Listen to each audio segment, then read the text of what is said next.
Mastering market structure is one of the best things that you can do for your technical analysis. When you're moving with the trend, it's easy to make money. When you're moving against it, you will be consistently killed by the market. Now, I've used market structure as the core concept of my trading systems since I first found profitability about 6 years ago now. And it's awesome, but it's pretty easy to get wrong. So in this class, I'm going to teach you everything you need to know about market structure so that you can trade it successfully and you don't end up catching falling knives, fighting the market, and getting killed by moving against the trend. So let's get into the basics.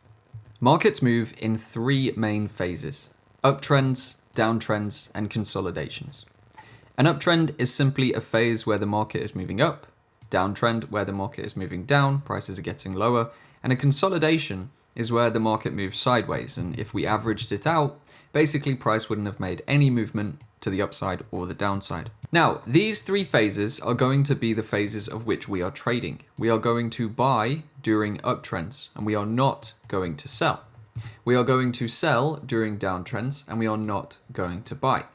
And when it comes to consolidations, we are pretty much just going to avoid these. We don't really want to trade consolidations because there's no clear direction as to whether the market is likely to go up or go down. And the idea is we just want to move with an uptrend for the duration of the trend, and eventually the market will give us signals that it is moving back. And when it starts to show us that it might be moving down, we stop buying and we actually start to sell instead.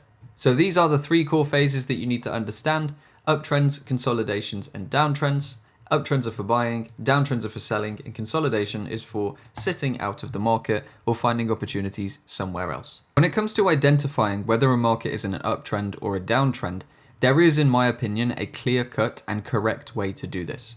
Now, we don't want to use things like trend lines. I know a lot of traders believe a trend line indicates the direction of the market, but the problem with trend lines is actually what you can see just here, where sometimes a trend line will break, indicating to trend line traders or trend traders as a whole that the market is likely to move down, but then it actually just continues moving up.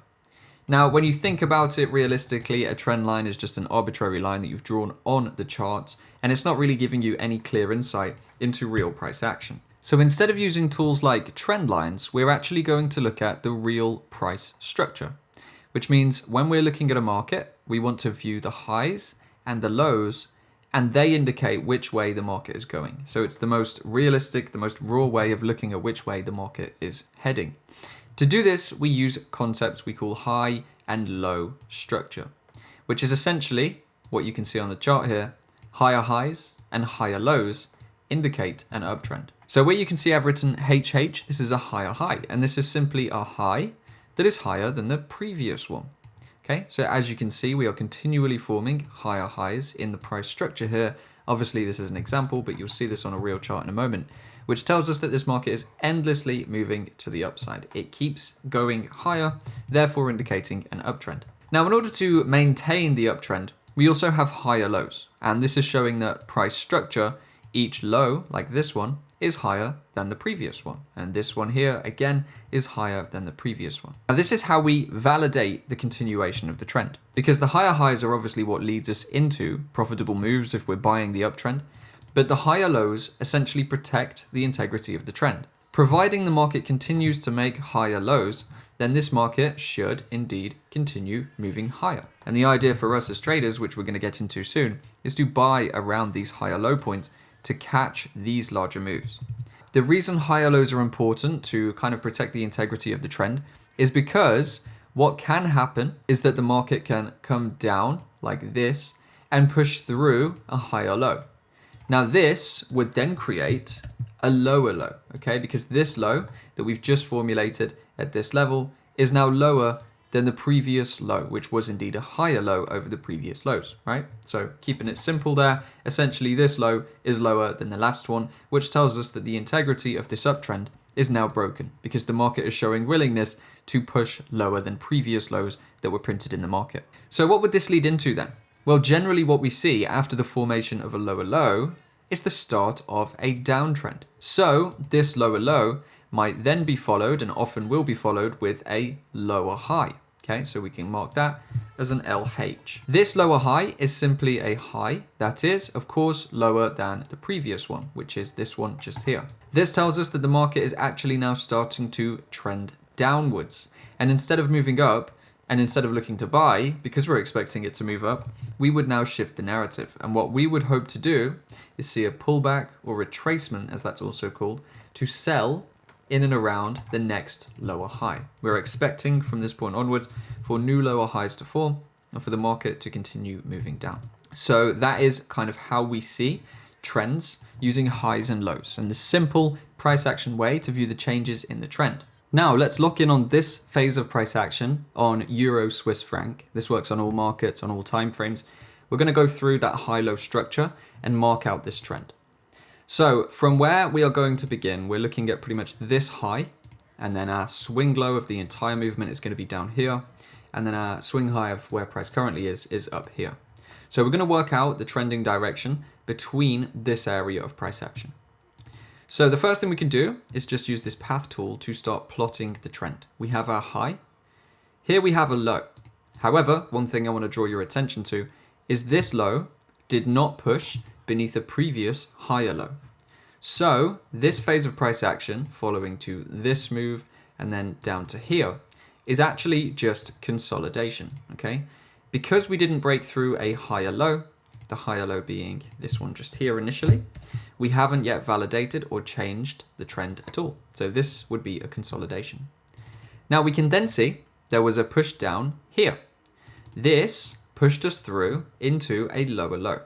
So this is actually the beginning of a downtrending phase of price action here, okay? Now from this lower low, the market comes up and creates a high. Guess what? This high is lower than the previous high. So this would be our lower high. The market then comes all the way down very quickly to this level and prints a lower low, okay? So now let's mark those on. We have a lower high, which is lower than the previous. Now we do also have a lower high just here, which was then validated with the break-in structure that appeared. And then we have our lower low once again. So we can see that each of these lows and each of these highs is lower than the previous ones that the market printed. So we can remove this for now and just focus on that structure, okay? I'm going to mark this as well. We have a high, then we have a lower high, lower low, lower high.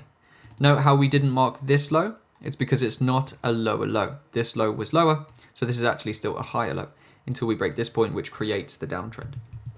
So following on from this lower low, what we actually see from the market is a push to the upside just here, where this high is actually higher than the previous. So this is a higher high, or once again, a kind of transformation point for the market where we're shifting from moving down to now potentially moving up. So in real time, this would be your validation or your kind of confirming factor to tell you instead of looking to sell this market, you might now want to start looking to buy. We can then see from that point on using the path tool. So our new trend looks like this, low to high. Then we come in and we create a low here. We don't actually make a break all the way through until this point. Then we come back down and we create a low around these points, which is then followed by a push up, which pretty much takes us to where we are now. So to plot this trend out, we can see there is now a higher low, which is higher than the previous low. We then see there is another higher low printed around here. And we can see that there is a higher high printed at just this level when the market made its drive through the highs just there, creating a high that was higher than the previous one. So now let's take a look at what this looks like on the chart. We're going to run through it with the path tool so you see the full explanation. From the high down to the low is essentially the major first move. This is where we created our first downtrending price action. But to really refine it in, we have this consolidation followed by this push down, which creates a lower high and validates it with a lower low. The market then comes and creates a lower high, pushes down, validates it with a lower low. The market then pushes up to create a higher high, pulls back down to validate it with a higher low. Then we have this run to create a higher high, which is higher than this previous one. Then we come in to create a higher low and push up to create a new higher high as well, okay? So that is the overall refined view of the trending market. And this is a market that's shifted from downtrend into uptrend. And you can see both of the directions there and both of the trends laid on that. Now, one question you might have, of course, because you can see I've averaged out the price action here, is why aren't we accounting for this area, for example, as lows. And that is because, of course, this did not create a new higher high. So essentially any price action that takes place underneath this high is then just consolidation again. We've created our low at this point. We created our high at this point. So anywhere between these two red lines is sideways price action. It's only when the market breaks out above this high that we actually validate this higher low and can then start looking at new higher lows and higher highs, okay? So if we don't create a new higher high, then the higher low is not going to be valid, meaning basically this is the lowest point we reached before we broke through here. Therefore, this is going to be our higher low. If the market had pushed up like this and then pulled back and then pushed to this level, then this would indeed be our higher low. But for the given example we're looking at, we like to average out and see things for just the simple individual highs and lows, which in this case is going to look like this, okay? And then on the down trending move, we have consolidation move, but then this is where our trend begins with our high down to our lower low, then to our lower high, then to our lower low. So that's an idea of structure mapped on a real chart. Obviously, as you can see, it's not as clean as a diagram, but this is what you're going to be working with. So we are going to look at a fair few chart examples throughout this class, so you can see this in real markets, as well as, of course, the diagrams and explanations we give. So let's move on. All right, so the next thing to talk about is impulses versus corrections. Impulses and corrections are the two phases of which markets trade in when they are in a trend. So during an uptrend, which is going to be pretty much all of the price action from the low here up to the very high in the trend, there are going to be two types of move in each of these little pushes we get: impulse moves and correction moves. An impulse move is the pro-trend move, which essentially means it's the move that creates a higher high, or in a downtrending scenario, it's the move that creates a lower low. So the impulse moves actually decide the trend direction, right? If we get a push from here down to here, and it pushes through a higher low, creating a lower low, that's actually an impulsive move, which is now deciding the direction of the trend. Now with this next move again as well, we have this lower high down to our lower low, and as you can see, this move pushed us through a previous low. So that makes it an impulse move, right? So the impulsive moves are essentially the movements that push price over highs or beneath lows. We can see here we have a high, then the pullback, then the impulse move is the one that pushes us to a new high. So an impulse move will push us past this level, and that's going to create the new pro-trend movement essentially. So the impulses mapped out on this chart are pretty much all of the ones we have now marked, along with this one here. These ones, so 1, 2, 3, 4, are bullish impulses, and they are pushing us into new highs, confirming the existence of an uptrend. For the bearish impulses, we are looking at this one and this one, because this one here pushes us from a high down to a low, which is lower than the previous low, crafting that lower low, therefore breaking us through a low, becoming an impulsive move. So the impulsive move basically determine the downtrend here, and then following impulsive moves will continue the downtrend. Now, if the market created this low and then had a push all the way back up like this, which pushed us over this lower high once again and actually created a higher high, then this move would be the impulse move to a new uptrend, okay? So that's impulses. The second type of movement is corrections or corrective moves. Corrections are the pullback moves. So a pullback is essentially where the market is slowing down temporarily and making a movement kind of against the overall trend. Now this happens because, of course, buying is very strong in these impulsive moves, but people are going to take profits. Some people are going to sell. So we get this kind of alleviation for the market where weakness comes in for the short term until we see a price where traders are happy to buy in mass again. Then we get that new impulse. So corrective moves are basically contained within the high and the low of each of the impulsive moves. You can see the low of the impulsive move is there, the high is there. The corrective move does not break above a high, and it does not break beneath a low. All it does is pulls back inside of the range of the larger impulsive move. So you can see that's what's happening with every single one of these corrective moves, okay? So a corrective move is basically counter trend. If we are in an uptrend here overall, so this averaged out is going to be a pretty clear uptrend. Let me mark that on. We know the impulsive moves are therefore going to be up or pro-trend moves. and the corrections are actually going to be going down. So they counter the overall idea. Okay, they are essentially retracements or pullbacks or phases where the market is going in the opposite direction to the overall bigger trend. Now, in the downtrend, where we have bearish impulses or downtrending impulses, which are continuing to push the market lower, the corrective moves are going to be pulls back to the upside. So any short sellers who are profiting from sell moves are going to buy back their contracts, which is how they close them to take a profit. That's going to inject small amounts of buying pressure into markets around new lows, which will create these corrective moves, pulling back. So we call it a correction, a pullback, or a retracement, either or, any of those. And then when we reach our new lower high point, then we will follow through with a new impulsive move, okay?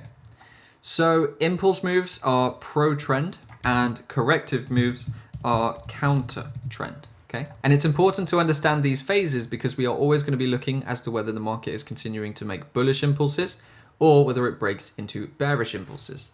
Now, if we track the impulse moves, that is how we determine whether the market's making new highs in an uptrend or whether it's breaking down into new lows in a downtrend, or once again, whether it's going to be breaking from a downtrend into an uptrend by making a new bullish impulse.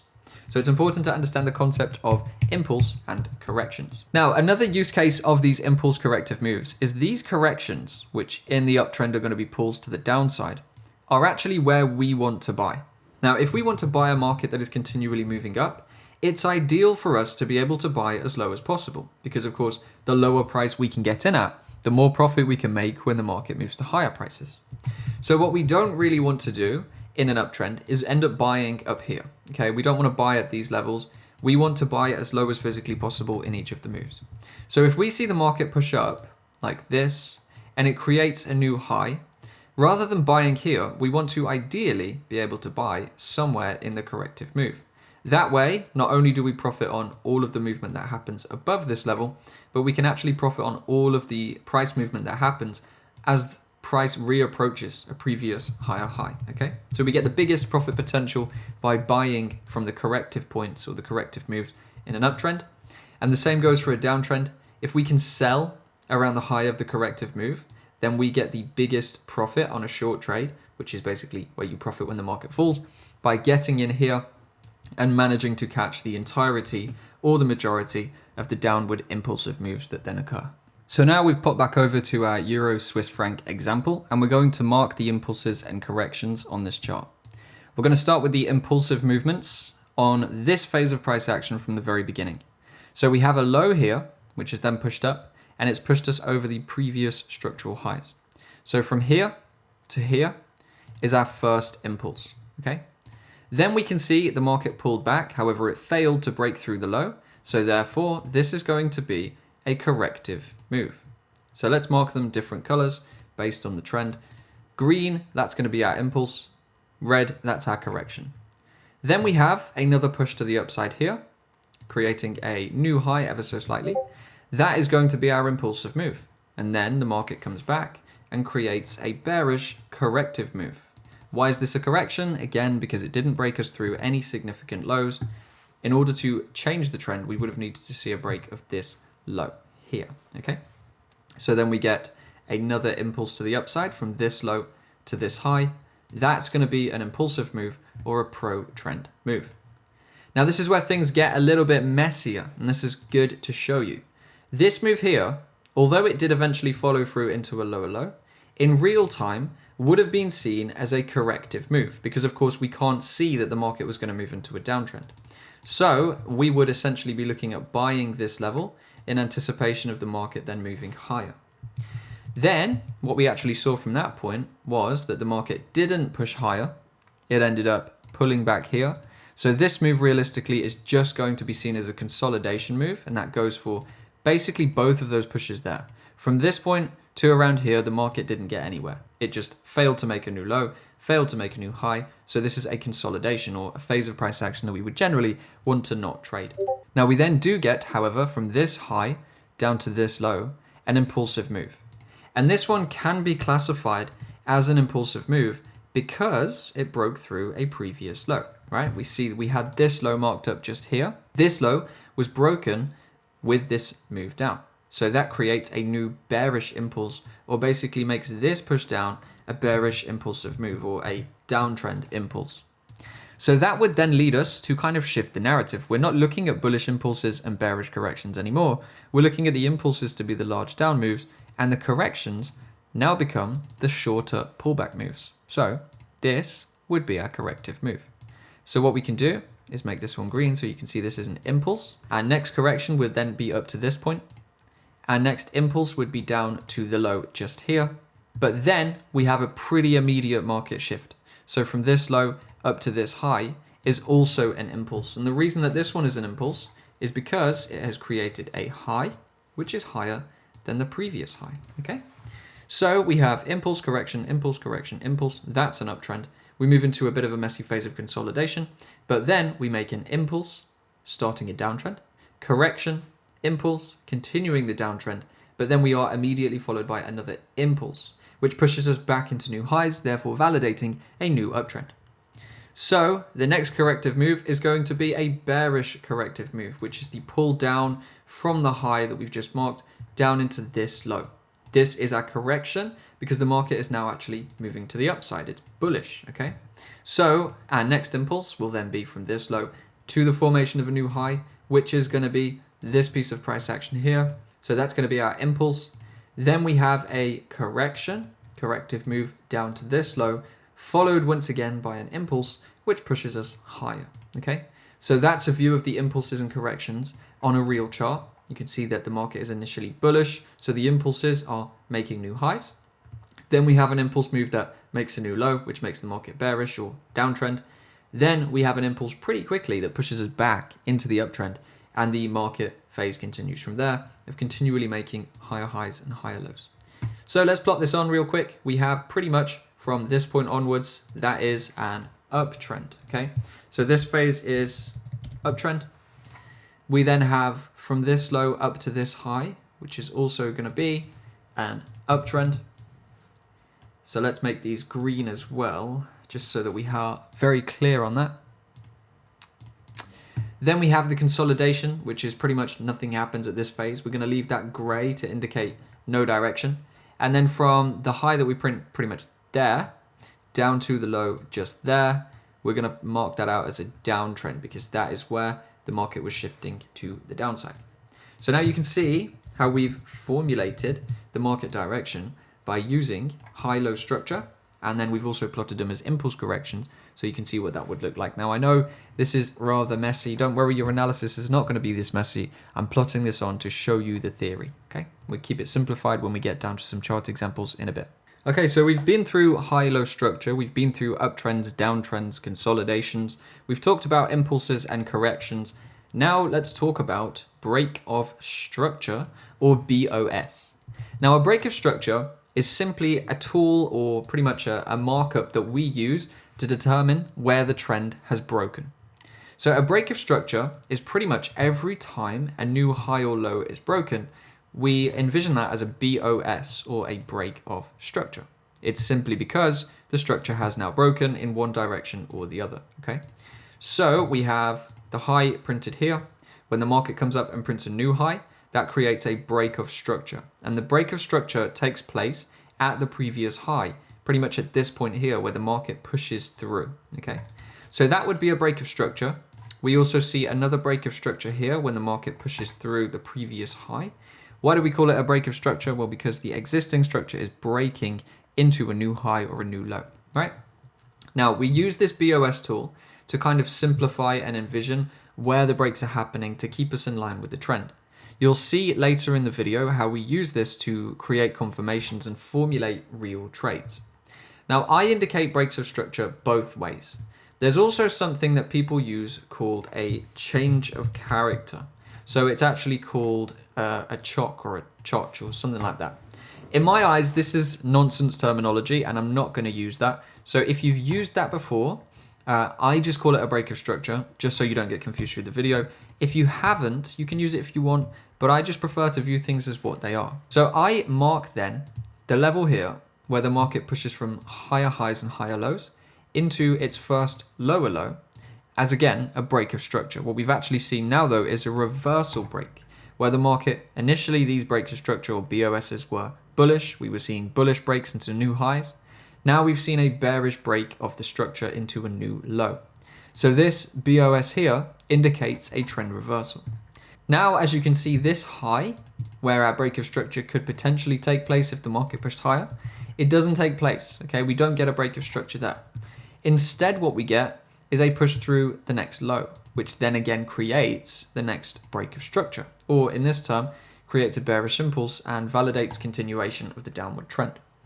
So breaks of structure are essentially taking place at the points where highs are breaking into new highs or where lows are breaking into new lows. And these things are going to be pretty much how we indicate which direction the market is going. We're going to use them for trade confirmations and just making the analysis clearer. You're going to see these a lot more, but that is what a break of structure is.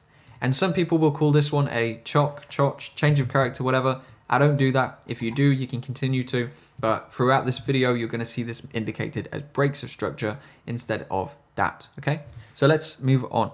So in a simplified manner now, we're going to run through this little phase of price action on Australia dollar, Japanese yen, and mark out these breaks of structure. So we're going to begin around here. We have a high, pushed down to create a lower high, and now we've pushed down to create a lower low. Now, until we break this high, we are not really changing the trend direction because, of course, the market could pull up to pretty much here, but still keep moving down. The reason for this is the market here did not make a new low. So this is still our valid low, and anything that happens between basically this level and these levels here is just consolidation. So this entire move becomes a consolidative move. So what we would do to approach this is mark our BOS line on around this high. We're going to just put it there just to keep it nice and simple. And then we would have a BOS line that we could mark out here. If the market was to push through this low, that would create a break of structure upon the push through, which would continue the bearish move. But what we did instead in this example was push to the upside, which at this level, where we start to close above the previous high, creates our first BOS. So the valid break of structure or BOS is this one here. There's no break here, so there is no BOS there. From that point onwards, we created a new high. We then came down, created a new low, and we pushed up to this point, which created once again a new high. So at that point, we see a clear BOS. We see our high printed there. We can drag that across and you can see the structure, being this high, has broken into a new high, okay? So that's gonna be our next BOS. Now at this point, our valid low is this level. So we've got two opportunities from pretty much this point onwards in price action. Either number one, we create a new low, push higher, indicating a break of structure and continuation of the uptrend. Obviously, you can see that is what happened. But the alternative would have been if the market had pushed down, crossing through this level would have created a BOS here, and that would have indicated further downside or the start of potentially a downtrend, which could push us into bearish impulses, okay? Now, obviously, as you can see with the benefit of hindsight here, this market pushed into a new high, creating a break of structure at this level here as the market pushed its way into a new high. So what this does again is now creates our valid low. This is our higher low. We know that because the market's gone and closed higher. So this would be our BOS point, right? If the market was able to push through this level, that would indicate a downward trend. What we see happened is we pushed up, we pushed down, we stopped there, we pushed up and created a new high. So what we've got now is a new higher low, which we can pretty much put in around this point just here. So from this point up to here, that's going to be our break of structure at this level. And now again, we've created two levels to work with. Either we push up, pull back, and then push up again, creating a new high, or we come and push down and break through this low, which would indicate a downtrend beginning, okay? So from where we are, which is here, we now see the market's pushed up. It did come down to break through this low, but it only broke with a wick. And we're going to get into this very soon. I want to just briefly mention it now, but if you see a wick like this, we don't really use this as a valid closure or a valid change in the trend. Now, a wick, the little sticks coming off the candles, what that indicates is rejection of price action. It's the candle bodies or the big blue and gray blocks that you're seeing that indicate confirmation. So if we wick under a level like this, that's not necessarily telling us that this market is going to be moving to the downside immediately. Sure, the fact the market got down here could be indication that maybe the trend changes soon, but it's not really going to validate a change in the trend until we see confirmation with closures. So following this push lower, we then have a push higher, which pushes us over our previous high. However, once again, these are just wicks. So pretty much from this low all the way up to this high, we now have a little phase of kind of no man's land where we haven't closed above, we haven't closed below.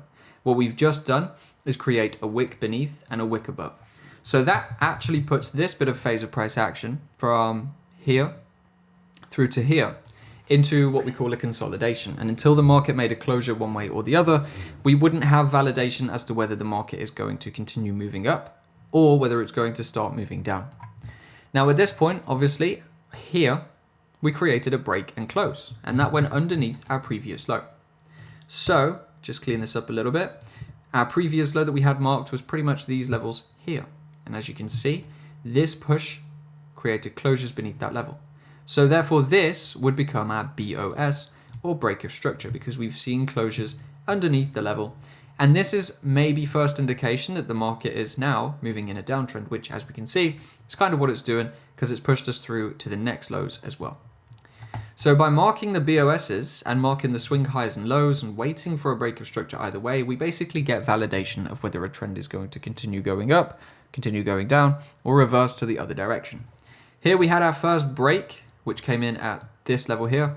That indicated an uptrend where we had bullish impulse, bearish correction, bullish impulse, bearish correction, bullish impulse, bearish correction, bullish impulse, bearish correction.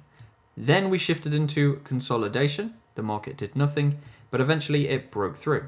What's this break? Well, this, considering it's now broken through a lower low, has become a bearish impulse. So now we could look for bullish correction, bearish impulse, and so on and so on and so on. That would be the first indication that this trend could potentially be changing direction. So that is how we plot BOS on the chart. And really it's just for, number one, confirming trend directions. Number two, keeping our structure analysis pretty neat. As you can see, this compared to what we did before with drawing the impulses and drawing the HHHL structure on the chart, it was a bit of a mess. But this is very simple and easy to work with. We can see from this point onwards, if the structure breaks here, we go up. If it breaks here, we go down. If it breaks here, we go up. If it breaks here, we go down, etc., etc. And it gives us a clear way to understand which way the market is going and a clear way to react to the breaks in structure that we may see, whether they are up, pro-trend, or down, counter trend, and the start of a new trend. So now we've taken you from no understanding of structure through to understanding impulses, corrections, how to determine uptrends and downtrends by using high and low price structure, and how to identify and indicate breaks of structure which will either continue moving the market higher or lower or indicate reversals as we see here. From this point, you've pretty much got everything you need to build the foundation of a profitable market structure trading strategy. Now we're going to talk about some traps and nuances and mistakes that people make before going on to showing you how to profitably trade using the structure theories we've discussed so far. So the first big mistake that a lot of traders make with structure is getting the internal structure wrong, right? Now, internal structure is anything that takes place inside of basically one of these impulsive moves. So our impulse in this example is from this low up to this high. Anything that takes place under this high and above this low is called internal structure. So the market can do whatever it wants. Unless it breaks out one side or the other, there is no real shift or no real urgency for us to start looking for positions. And any trades we do take are going to be kind of lower probability because they're not moving with the larger trend. Now, the mistake that people make in regards to internal structure is they will see a high forms and then we get a little low, which is internal. We get a new lower high, also internal. And then when the market breaks through this low, for example, traders will then see this here as a break of structure and a confirmation of this market going lower. So they will start looking for selling opportunities, thinking because the structure is broken here, we've actually seen a change in this upward trend. Now, you may already be able to see the problem with this, and that is because with it being internal structure, we still have a clearly intact uptrend. We had an impulse, we had a correction, we had an impulse, and now anything that happens here, whether it does all of this crazy price action on a lower time frame, is still just a corrective move. And the market can then still, and probably will still, go and push up in line with the larger uptrend. So if you start selling after an internal break here, let's say you sell from this high when the market pulls back, well, what can easily happen is that the market just pushes through into its next impulsive move and you end up getting killed on the sell because you've sold into a market that hasn't actually indicated a break in structure at all. Now, what we could see, which would make this better, would be if the market had pushed up like this and created a new higher high, okay, at this level, well, then that would have, number one, created a break of structure here, indicating a new impulsive move, which would then have created this price action of impulse, correction, impulse. And then if the market had pushed down through this low, that would be indeed a break of structure, which would be a bearish impulse. So we would be well within our right mind to sell from here on out, because we will have actually seen a clear break of structure where bullish impulses are breaking into bearish impulses.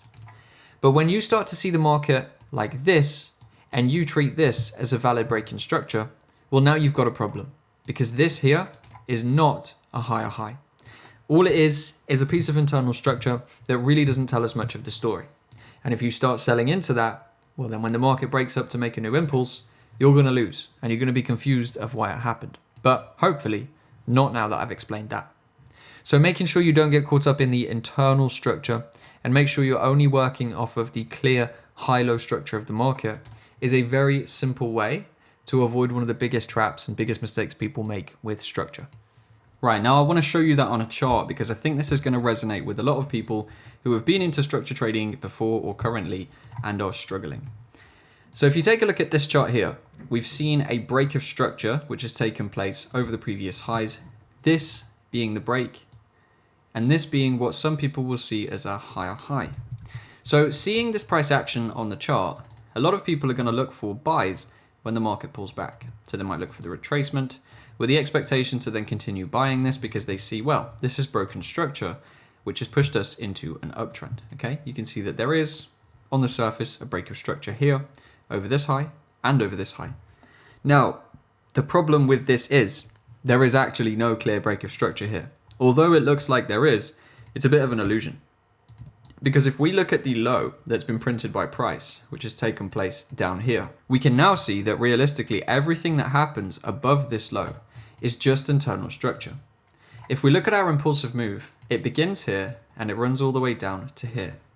There is then nothing which has indicated a new break and change in the structure. So until we push over this high, there is no change in the trend. And all this is a corrective move that is likely to then follow through with a new impulse. So although it looks like when you look at this structure, we see, okay, we've had a break of structure, we're happy to start buying. Realistically, there is no reason to do that. In fact, if anything, you should continue selling because there's been no change in the structure other than this small kind of internal structure, meaningless pullback move. So if you were tricked by this, and I know a lot of traders are, this is one of the biggest problems with structure, then you're going to be drawn into buying when, in reality, what happens is the market just makes its next impulsive move and pushes into new lows. So what would have fixed this? Well, rather than creating our low and then just trending up like this, if we had instead created the low here, pulled back to these highs, then created a new low, and then pushed up above the structural highs, that would be a valid break because we'd have actually seen the impulses changing direction. But because we didn't get that, this is indeed still just a corrective move and is unlikely to lead into a large reversal, so therefore should be approached as just a correction to sell from into further bearish impulses. The next big mistake that people make with structure, and this one's a really easy fix, is failing to differentiate liquidity sweeps to breaks of structure. Now, a liquidity sweep, we're not going to go massively in depth on the topic of liquidity in this video, but there are many classes on my channel. But a liquidity sweep is basically where the market will push above or below a swing high or low, take out liquidity, which is essentially orders, and then reverse sharply in the opposite direction. As we can see when we look at, of course, the low we just drew on here and the high that we have up here. So we see a push beneath the swing low and then a sharp reversal. We see a push above the swing high and then a sharp reversal. So although on the surface these may look like breaks of structure because the market has pushed through this level, it's actually not. It's actually pretty much the opposite, and is very likely to move against you. So the way you can differentiate between actual breaks of structure, which are going to lead into, new moves, and the liquidity sweeps that are going to lead into sharp reversals, which will kill you, is to look for closures above or below structure. So we can see at this low, we had no candle closure. And the candle closure, by the way, is simply when we see a large candle body like this close through a high or low. So if we look at this previous break of structure, we have a high, low, and then the break of structure which takes place here is a closure. We see a candle close higher than the previous high. That is going to indicate continuation of the trend. When we look at this potential reversal though, we actually see no closure under this low. We see a wick instead. Wicks indicate rejections or rejected and attempted price action. Bodies indicate confirmed and closed price action. So if we see the selling rejected at this level, what's that telling us? That's telling us buyers are too strong for sellers to get down there. So the next likely move is we go all the way back up and carry on in the uptrend. So by seeing a wick here, do not treat this as a break of structure. This is instead a liquidity sweep. The simple rule you can follow is if there is no candle closure above the level, don't buy. If there's no candle closure beneath the level, don't sell. Don't expect that to lead into a new trend. You have to see closures, such as we validated the breaks here when we started to see candle closures at this area over here, okay? That would be fine, but until we get a closure, as long as it's just wicks, treat it as either consolidation or no confirmation of reversal. So we can see again, after we pushed above this high, no closure, and then the market went for a sharp reversal. If we'd have seen a candle body close above this level, that would have then indicated that we can start buying pullbacks. But because we didn't get the closure, because we only got the wick, we see this as a sweep of liquidity or a sweep of the high and low instead of a closure and confirmation of continued trend. So make sure you're waiting for candle closures and not trusting wicks, because if you trust a wick as a break of structure, you're going to get killed a lot of the time. So we've discussed pretty much everything there is to talk about in regards to structure, and now we're going to learn how to trade it. And the most simplistic way to trade with market structure is by introducing a concept called supply and demand, okay?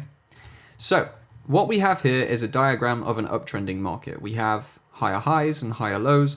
The market is impulsing to the upside, and then there are bearish corrective moves. Now, when the bearish corrective move bottoms out, we create here what we call a demand zone. The demand zone is basically an area where significant demand has come into a market, or in other words, where significant buying has taken place.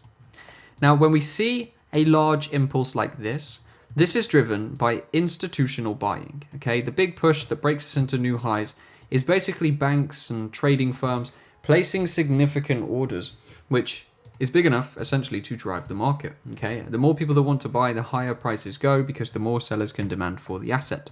That's why they go high. So more people that want to buy is pretty much equivalent to the demand to buy. So another way of saying more people want to buy is saying there's high demand, okay? There's a lot of demand for buying this asset. When we see a corrective move bottom out, we then see what we call a demand zone a lot of the time, which is basically an area where the market has very temporarily gone sideways or consolidated before a large impulse to the upside.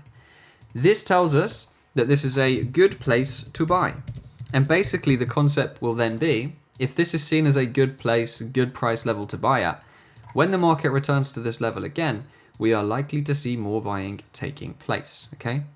If there's a discount and then things get expensive and then it comes back down to the discount and you want it, well, you're probably going to buy it down there. So that is what supply and demand is. Now this is demand, the buy side. On the sell side, it works the exact same way, except what's happening here is the institutions are injecting significant amounts of supply into the market. So that is why we call it supply instead of demand. Obviously, this is then seen as a premium price to sell. If the market retraces to it and you want to sell your assets, well, the more you sell it for, number one, the more profit you make if you are in a buy trade. Number two, the better price you are in at if you are looking to short the market, okay? So that's the supply version. Let's focus on demand for the moment then. So what we often see within the market when we're looking at candlesticks is we have our demand zone, push away, and then the market pulls back, retests the demand zone, and then makes its next push away. Now, it's not always going to come back. Sometimes it's just going to come to there and then run away and you'll miss that trade. But it's the most simplistic and effective way to trade the trend using market structure by just looking to buy demand zones and sell supply zones. So in this example then, following on, we had a demand zone, impulse, correction, retest of demand zone. This is where we want to buy.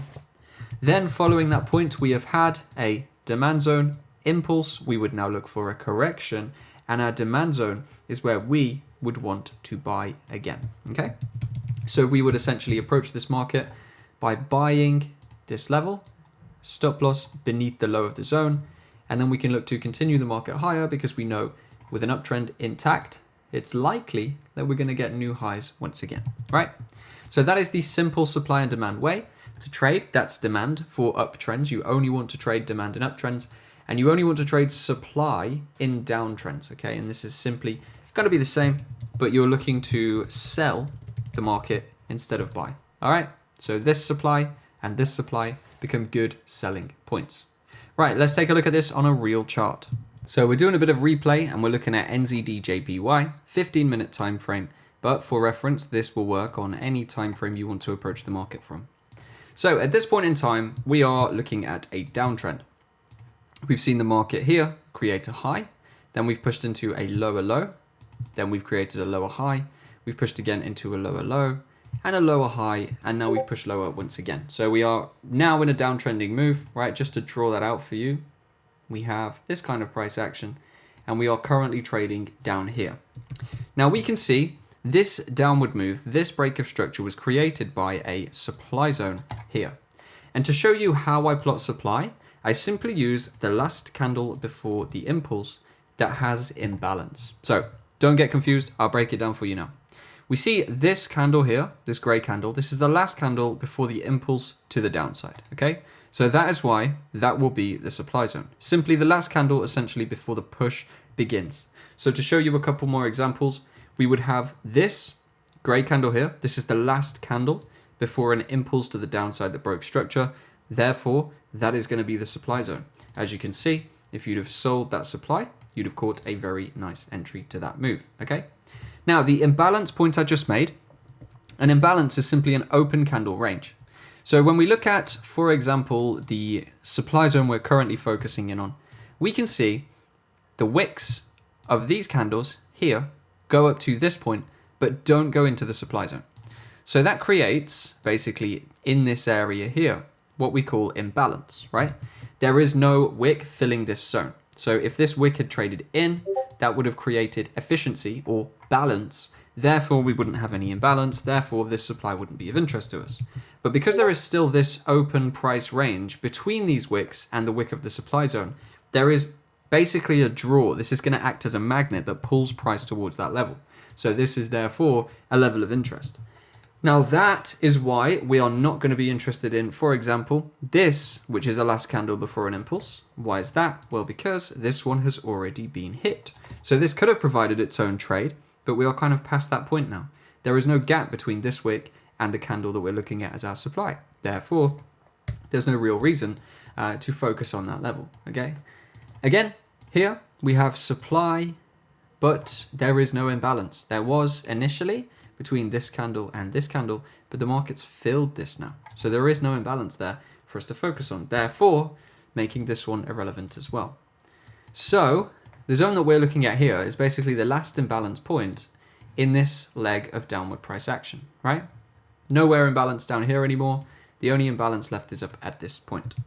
So with this being the last candle before the impulse, and with it being an imbalanced supply zone, we know the market is trending down. We have that clearly mapped. Down, correction, impulse, correction, impulse. We would then want to look at this supply zone as our selling move, okay? So providing we don't push above the high around here, or even in this scenario around these points, we should remain bearish. Therefore, we could confidently sell this supply with stop losses above those highs and expect the market to at least come down towards this low again, right? So a simple way to approach is simply to target the low that's been printed in the market. Now, you can actually extend trades further because you're pro-trend trading. So if you wanted to and you expected the market to keep going, you could extend the target further. But for simplicity's sake, we're going to look at it like this and actually map just a target down into the low, all right?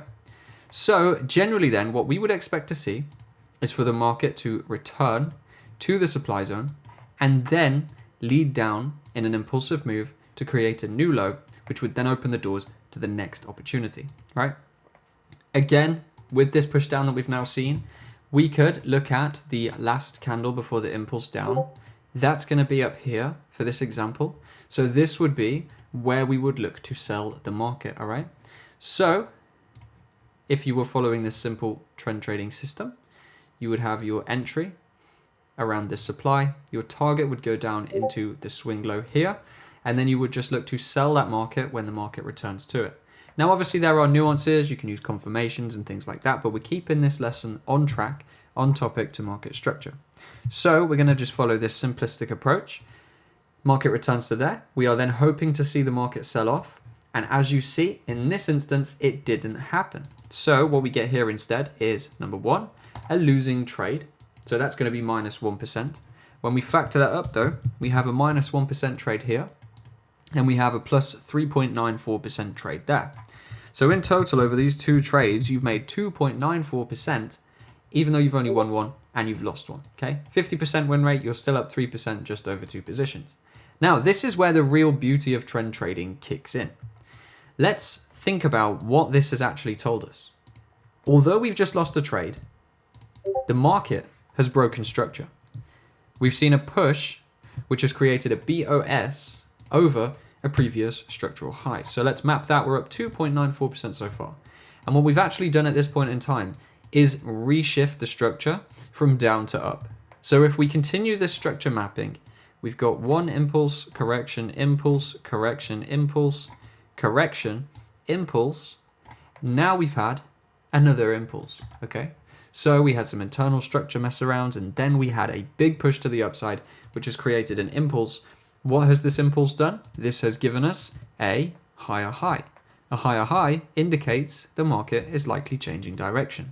So what do we do from this point on? Well, first of all, that's going to be the low that we're focused on. If the market pushes under this low, that would actually shift us back into downtrend.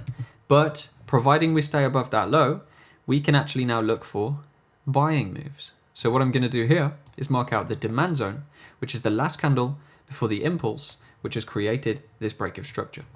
So what we would now want to do is place our buy orders here, stop loss under the low, and then we could target the newly formed high, or we could extend that target even further because we now have a good idea and a good understanding that it's quite likely the market will retake this high, given that it follows the standard trend structure of, let me just map it out, low, lower low, lower high, higher high, confirming trend reversal. We're now looking for a higher low to take us into higher highs. So the no-brainer trade is the one we have mapped here. Now, let's give this a moment and see how this goes. So we see internal structure. Market's not really doing too much at the moment. Then we come down into this area of demand. So the trade is then going to be triggered at this point. Now you're in a position where, number one, the market goes up and you win. Number two, the market goes down, and that's going to reshift the trend and provide you with a new opportunity to go the other way and sell, okay? So the goal with trend trading is not to be right all of the time. Nothing in trading is going to make you right all of the time. The goal here, and with pretty much every form of trading, is just to have positive risk reward and positive expectancy, meaning we can be wrong on 50 or even 60% of trades, but the ones that win are considerably larger. So if we take a look at this, we've had a 5.42% win there at 1% risk. We have 2.94%, 5.42%. We're looking at around an 8.3-ish% return over these positions. So we have one loss, two wins. Decent win rate, but nothing crazy, 66%. And we've actually made 8.3% in just three positions by using this simple supply and demand method in line with market structure. So it's incredibly simple, but this is how we start to turn market structure theories into actual trades. Now, there is an extra way that you can double confirm trades if you feel a little bit nervous placing sell orders and buy orders on these supply and demand zones. This is what we call a standard confirmation entry. Now, in this market, we can see there is a clear downtrend at the moment. We created our low, lower high. Now we've pushed down with a massive impulse into a new lower low. So if this high around here breaks, that would push us back into an uptrend because that would create a impulse, which was bullish. But providing we stay underneath this high, we would be creating a lower high. Therefore, we'd have good odds to sell this market down back towards the lows, okay? So an immediate trade you could do, following the method we just discussed, would be a short position or a sell trade. You'd sell supply with a stop loss over the high, and your target would go down into this low. Now this, of course, is what we just discussed. This would be a fine way to approach the trade. However, psychology plays an important role in trading, and some people are going to be a bit too scared to go placing buy and sell orders on supply and demand zones like this. And sometimes you might have a couple of zones that you work with, and you're not sure which one's going to be the one that's going to create the good move. So this is where that standard confirmation comes in, okay? Now, a standard confirmation is simply a price structure reversal that happens on a smaller time frame to the one that we've prepared our idea on. And what it looks like is this that I'm drawing on the chart right now. We have an area where the market is going from higher highs and higher lows, breaks down into a lower low, and then we just simply look to use a supply zone up here to sell the market when it returns to this level. We would generally look for these patterns inside of supply and demand zones that we're interested in buying or selling from. So in a sell scenario, we have our supply zone. We know if the market gets into here, we've got good odds of selling. So we would then look for this pattern on a lower time frame once the market has hit this supply zone. And if we see that, so essentially what we're looking for is a movement like this, that's going to give us the indication and the confirmation that we need to basically double confirm the trade and give us maximum confidence on this position, which gives us the benefit of being able to execute it without worrying. And essentially then you will look to get in at this point at the top of this smaller corrective move after this lower time frame has also created a break of structure. Now this market did provide this opportunity, so let's take a look at that now. We're going to drop down to the 5 minute for this one. We are now looking for that standard confirmation that we just discussed once the market has hit this level of supply, okay? So here you can see we've had a push up, high, pull back, higher low, push up, higher high, pull back, lower low. So here we've had a break of structure on a lower time frame, okay? The break came in here when this candle closed beneath this previous higher low. So you can see that kind of, we get a trend inside of a trend, right? Although we're looking at an overall downtrend, we can see that there is kind of its own uptrend on this lower time frame. So what we're looking for is this uptrend to also shift into a downtrend, because then we have high time frame and low time frame agreement, right? When you get high time frame and low time frame agreement, you have the best odds of success in a trade. Now what we're looking for is a supply zone with imbalance. We can see here this blue candle, which is the last candle before the impulse, the last candle that goes sideways before the push down, right? Still has some imbalance in it between this wick just here, okay? So therefore, that's going to be our area of interest. We can sell there, stop above the high. Now realistically, you can put your stop loss above the swing high. If you want to be safe though, you can still keep it over the higher time frame structure. And then targets wise, we are just going to go down and target the low that we were looking at before. So if we go back up to the 10-minute time frame, you can see that we also have that confirmation here. High, higher low, higher high, lower low. Okay, we've had a break underneath. Now we'd be looking to sell upon the return to this level. So this will be a 5% return trade. If you went for the refined one, you're looking at 10% plus, which is a massive position. And here's what it looks like in the real market. So you see a drive down from that level, and slowly, surely, eventually the market gets its way down to the target. So that is how you use confirmation entries to get safer opportunities, because number one, you've got high time frame agreement, large bearish impulse, corrective move, supply zone to sell. Now number two, you've got low time frame agreement. We have the impulse on the low time frame shifting us into a bearish market. We can look for a pullback and then we can sell from there. We can target this level and we have many opportunities to take partial profits or go break even or stop trail along the way. Now we're going to talk about substructure and swing structure, because this is where a lot of different opportunities come in. So remember we discussed the impulse correction format of a market? Well, depending on what time frame we're looking at, we're going to have kind of trends inside of trends. So if your high time frame analysis and your high time frame trend is on, say, the 4-hour time frame, on the 30-minute time frame, the hourly time frame, the 15-minute time frame, the 5-minute time frame, there are going to be these smaller trends inside of trends. You're going to see smaller trends taking place as you zoom in because there are more candlesticks available. So we can section the analysis into two types. Number one is the swing structure, and that is the clear directional bias of the higher time frame that you've analyzed. So if we analyzed an uptrend on the 4-hour, the 4-hour structure is going to be the swing structure, and the uptrend that we found there is going to be, again, the swing structure. But this is where the magic happens, because inside of the corrective moves or the pullback moves that we see, we get substructure, which is kind of that internal structure that we discussed. This is going to be just the corrective pullback move. But when we look at this on a time frame lower than the one we analyzed on, so in this example, if we have a 4-hour as our swing structure, and it's an uptrend, then anything beneath the 4-hour, so perhaps a 30-minute could be our substructure. And what we're going to see on the 30-minute there is inside of the corrective moves, we're going to see smaller trends. And what we're going to see there on the 30-minute is inside of these corrective moves, we're going to see smaller downtrends, okay? Whereas these might not be so visible on the 4-hour, it might just look like a couple of candles pulling back. There's going to be actual obvious trends when we scale in, creating that trends inside of trends format that we've just discussed. Now, why is this beneficial and why am I telling you? Because this provides us with new trades. We don't just have to stay isolated to buying the higher lows, but what we can also do is look at opportunities in the corrective moves to sell down through the corrective move inside of these lower time frame downtrends. Now, there are some nuances around this, and we need to be careful that we don't try to extend markets too far. So what we're going to do is go to the real charts, and I'll show you some examples of how we can trade this substructure. Let's go now.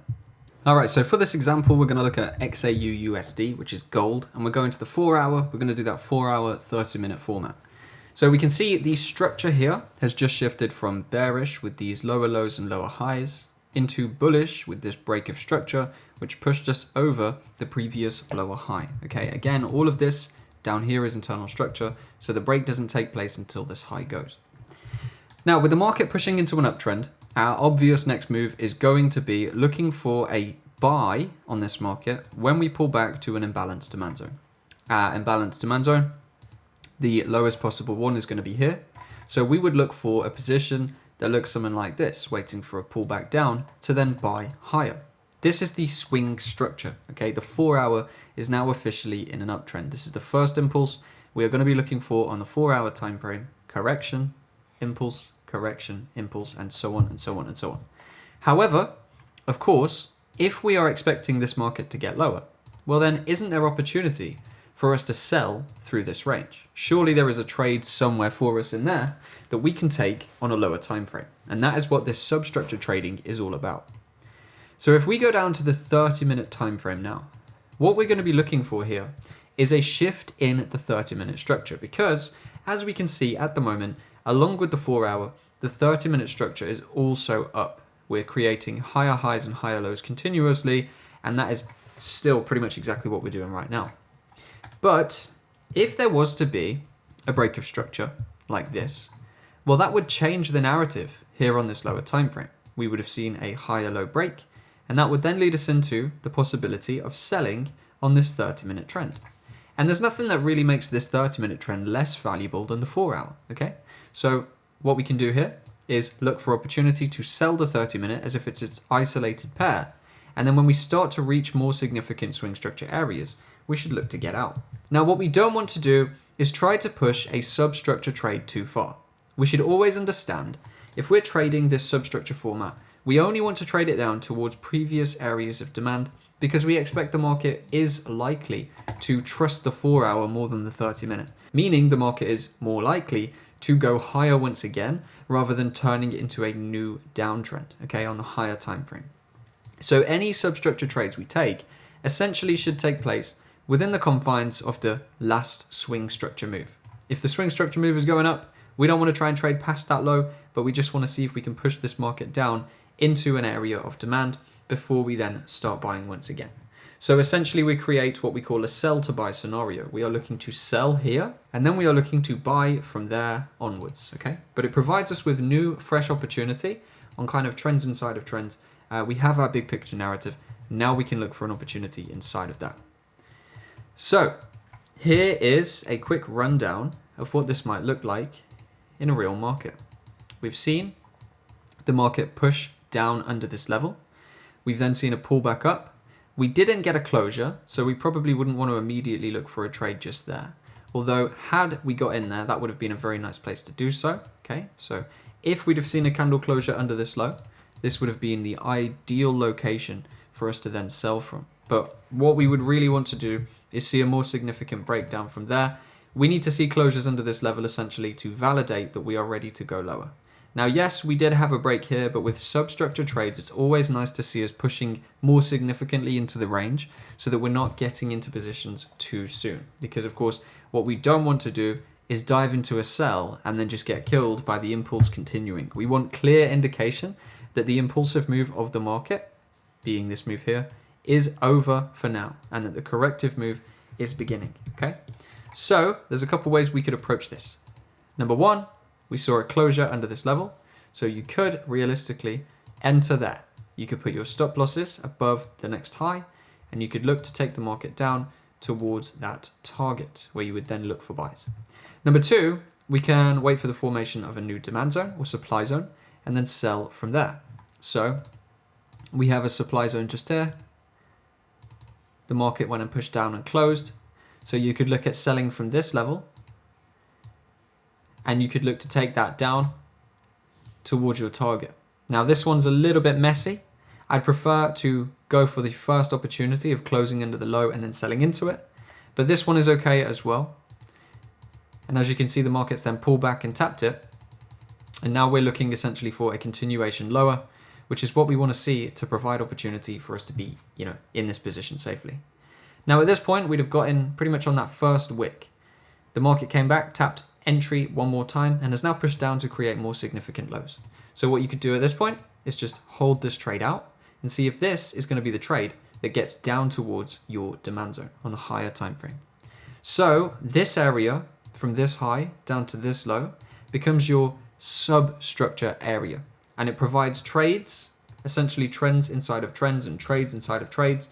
You have your big picture narrative of waiting for a corrective move to then buy the impulsive move and continue the swing structure, but it actually allows you to take these smaller trades, because what we've done here is confirm change in the trend that then can be sold into to bring this market lower. So that's the general idea of how we would trade swing and substructure.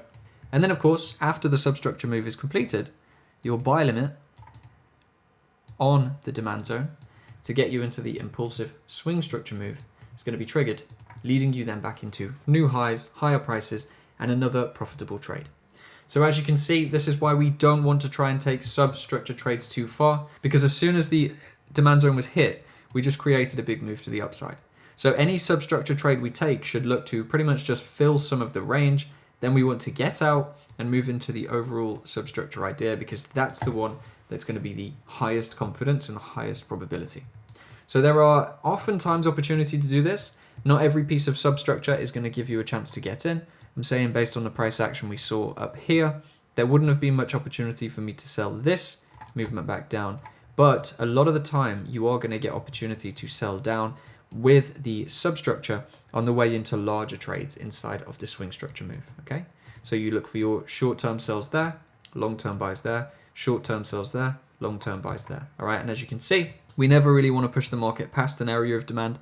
You're good to just run it down to where you think it's going to buy from, and then you can buy, and you might find yourself a little sell on the way into it. If you enjoyed that video, hit the link in the description at the top. There is a free course which is going to help you to build a trading strategy. Second link goes to my academy if you really want to master this fast. And with that said, that is it for this class. So thank you for watching. If you don't want to do either of those things, then watch this video next. Thank you. I'll see you in the next one.